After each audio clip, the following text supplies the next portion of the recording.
Salom do'stlar. Bugun sizlarga yuragimga eng yaqin bo'lgan yozuvchilardan biri haqida gapirib bermoqchiman. Uning ismi Erix Mariya Remark. Balki eshitgandirsiz, ehtimol o'qigandirsiz ham. Lekin bu inson haqida siz bilmagan jihatlari ham bor.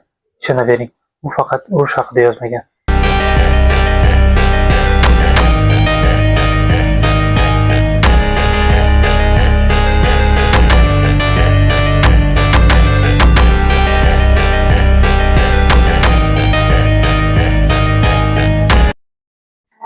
Erix Mariya Remark 20-asr adabiyotining eng ta'sirchan, eng yuraklarni o'rtovchi yozuvchilaridan biri.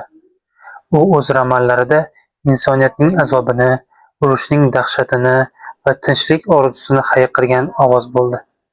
Asl ismi Erich Paul Remark bo'lgan nemis yozuvchisi yo'qotilgan avlodning yirik vakili bo'lib, asarlarida urush dahshatlari, Ikkinchi jahon urushi yillari va undan keyingi davrdagi hayotni, fashizmning mudhish qiyofasi, ma'naviy ezilgan, o'zini jamiyatdan begonalashgan deb his qiluvchi kishilar qismati aks etgan.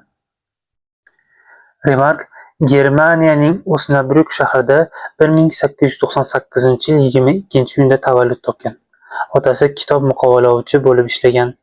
Bolaligidan adabiyot, musiqa, san'at va kolleksionerlikka qiziqqan. Otasi bilan munosabatlari yaxshi bo'lmagan. 1916-yil 18 yoshida Birinchi jahon urushida ishtirok etish uchun frontga yuboriladi. Bir yildan so'ng 5 joyidan yaralanib, harbiy gospitalga tushadi. O'sha davrda onasi saratondan vafot etadi. Bu yo'qotish bo'lajak yozuvchiga juda og'ir ta'sir qiladi. Onasining xotirasiga ismidagi Polni Mariyaga o'zgartiradi. Tasavvur qiling, 18 yoshsiz. Mashqlar emas, haqiqiy o'lim. Do'stlaringiz birin-ketin qulamoqda. Taningizda o'q.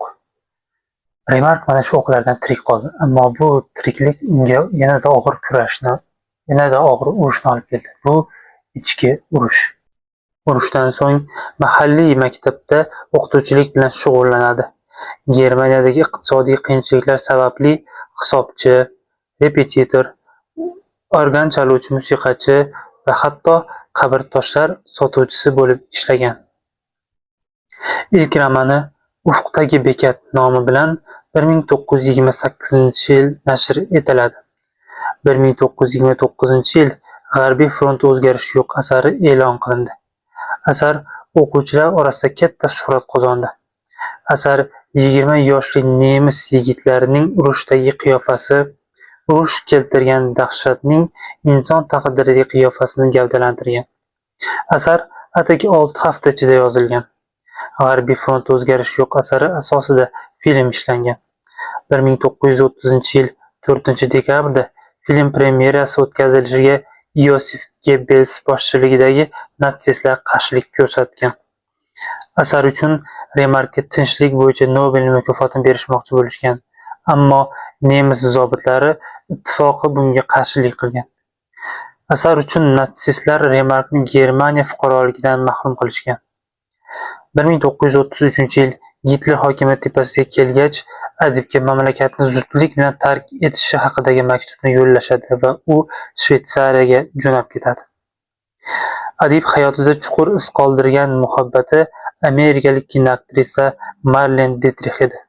Adib G'alaba arka asari qahramoni Joan Mado obrazini Marlene Dietrich prototipi asosida yaratgan. 1945-yil munosabatlari sovuqlashgach, adib Nyu-York shahriga ko'chib o'tgan.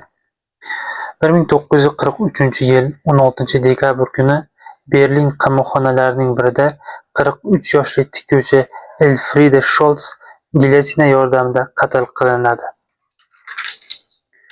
Sudya unga baxtga qarshi akang bizning qo'limizdan qochib mamlakatni tark etdi, lekin biz seni qo'lga tushirdik degani haqida guvohliklar bor. Elfriede Scholz adibning singlisi edi. Davlat adibga Elfriedani turmada saqlash, sud va qatl qilish xarajatlarini qoplash uchun 495 marka va 80 pfenniglik hisob varaqasi jo'natadi. Elfriedaning vafoti haqida adib faqat urush yakunlangach xabar topgan va Hayot uchquni romanini unga bag'ishlagan. 1951-yil Erix Mariya Remark Nyu-York shahrida Charli Chaplinning sobiq xotini 40 yoshli Paulette Goddard bilan tanishadi. 1957-yil adib xotini Ilze Yutte bilan rasmiy tarzda ajrashadi. 1958-yil Paulette Goddardga uylanadi. Uch og'aynidagi Pat obrazi birinchi turmushi bo'lmish Ilze Yutte prototipi hisoblanadi. 1954-yil chiqqan Yashash vaqti, o'lish vaqti romanini Paulette Goddardga bag'ishlagan. O'sha yili otasi Peter Franz vafot etgan. So'nggi yillar Remark uchun og'ir xastaliklar bilan o'tadi. U bir necha bor yurak xurujini boshdan o'tkazadi va 1970-yil 25-sentyabr 73 yoshida vafot etadi. Agar Remark faqat urush haqida yozgan deb o'ylasangiz, unda qattiq adashasiz. Remark nafaqat urush haqida, balki sevgi, do'stlik, yolg'izlik, tushkunlik, ichki og'riqlar haqida yozgan.